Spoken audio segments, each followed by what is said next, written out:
સાબરકાંઠા લોકસભા બેઠકના કોંગ્રેસના ઉમેદવાર અરવલ્લીમાં મોડાસા ખાતે આવેલા જિલ્લા કોંગ્રેસ કાર્યાલય પર ડોક્ટર તુષાર ચૌધરી યોજી બેઠક। ડોક્ટર તુષાર ચૌધરી પૂર્વ મુખ્યમંત્રી અમરસિંહ ચૌધરીના પુત્ર છે। કોંગ્રેસના હોદ્દેદાર કાર્યકરો સાથે બેઠક યોજાઈ। સાબરકાંઠા લોકસભા બેઠકના કોંગ્રેસના ઉમેદવાર અરવલ્લીમાં મોડાસા ખાતે આવેલા જિલ્લા કોંગ્રેસ કાર્યાલય પર ડોક્ટર તુષાર ચૌધરીએ યોજી બેઠક। ડોક્ટર તુષાર ચૌધરી પૂર્વ મુખ્યમંત્રી અમરસિંહ ચૌધરીના પુત્ર છે। કોંગ્રેસના હોદ્દેદારો કાર્યકરો સાથે બેઠક યોજી। ઇન્ડિયા ગઠબંધનને લઈ આમ આદમી પાર્ટીના હોદ્દેદાર અને કાર્યકર્તાઓ પણ મોટી સંખ્યામાં ઉપસ્થિત રહ્યા હતા।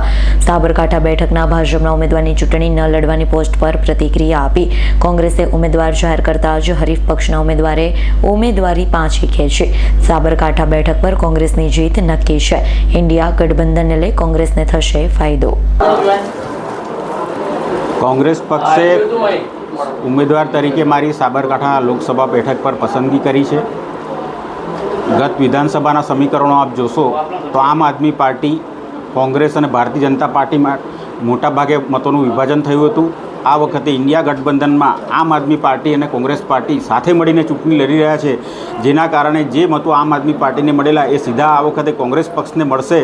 એટલે આ સીટ પર કોંગ્રેસનો વિજય નક્કી થઈ ગયો છે અને કોંગ્રેસનો વિજય નક્કી થઈ ગયો છે। હજી અમે તો ફોર્મ નથી ભર્યું, માત્ર ઉમેદવાર તરીકે અમને જાહેર કરવામાં આવ્યા છે।